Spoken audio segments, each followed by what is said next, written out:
Optics, possibly the most expensive accessory you'll purchase for your rifle.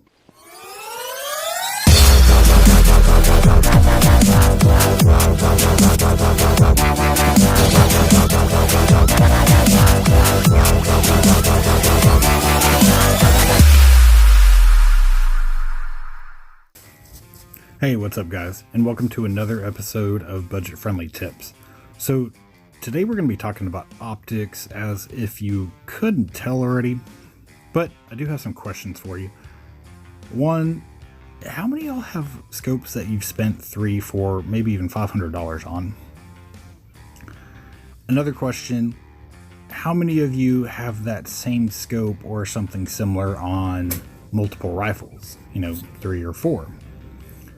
And how many of y'all have scopes just sitting around in your safe not being used?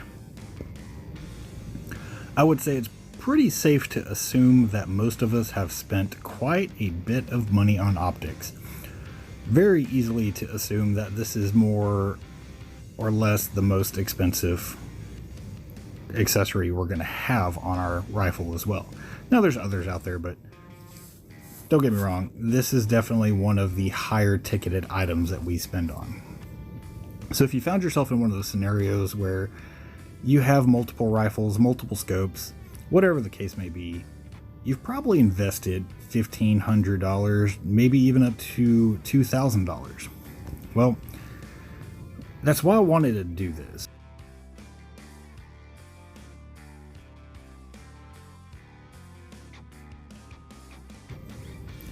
What's the one thing that all of these frames have in common?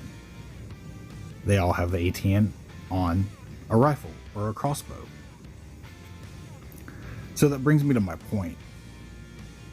How many of us actually take the time to research our optics, looking into it, finding all the best possible options?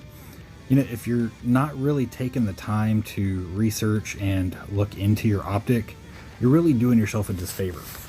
So the ATN 4K Pro does feature 6 profiles that can be set for multiple rifles, crossbow, whatever it is that you want to set it up on. But you have 6 profiles. I mean, 6 different weapons it can go on. So think about it. If I have this on 6 different rifles, that means that really drives my cost down to close to, $100 a gun. These things retail at $640. So pretty simple math. Take the retail cost divided by the amount of weapons that you can put it on, and there you go. So that was kind of what I wanted to show you. And the point I wanted to make was just, if you're gonna be doing any kind of hunting, do yourself the favor and look into every possibility. Yes, this thing is going to be expensive up front, but in the long run, you're going to save yourself half of what you would invest into multiple optics, and you have one of the best scopes on the market. Well, thanks for tuning in to another episode of Budget Friendly Tips. I'm going to try and do these videos at least once a week, and I'm going to try and get out an additional video every week, whether it's me fishing, hunting, kayaking, I don't know yet, but I'm gonna try and have 2 videos a week. Don't hold me to it. It is a lot to get done. I do work a 40-hour-a-week job. This is not my full-time job by any means. So anyways, the other things I wanted to cover before I end the video is my scope rings and also my IR illuminator. I'm gonna have those linked to the website. I'm gonna link in the description box below. IGTV guys, y'all can check out that link in my bio on my profile. But anyway, the scope rings have a 10mm saddle. So most of you probably know the lower the saddle, the closer to the bore it brings the optic, which is going to give you more precision and more accuracy. But I want to make you aware it's going to leave very minimal clearance before you put it on your rifle. So that way you don't order the wrong thing. Now I went with 10mm. It fits on both of my bolt action. It fits on my AR-15. My AR-15 does have a riser on it. So you AR-15 users, you will need one. Half an inch is perfect. That's all you'll need. And then it also fits on my crossbow. I don't have any issues mounting it. So these are also a quick detach ring, so it will work on a multi-weapon system. All you have to do is have a Picatinny or Weaver rail system on that weapon and you're good to go.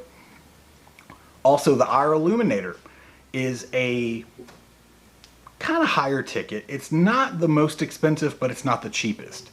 The reason I listed it is because it will actually give you the best capability in just about any hunting scenario you have. So whether you're in a field and you're taking shots at 400 or 500 yards, or you're sitting in a blind and you're shooting out to 75. It's also going to give you the best clarity if you plan on recording your hunts.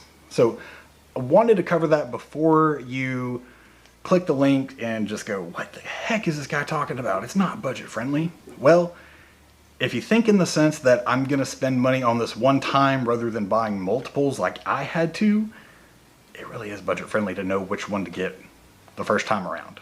So anyways, that's all I've got for you guys, and I will catch you on the next video.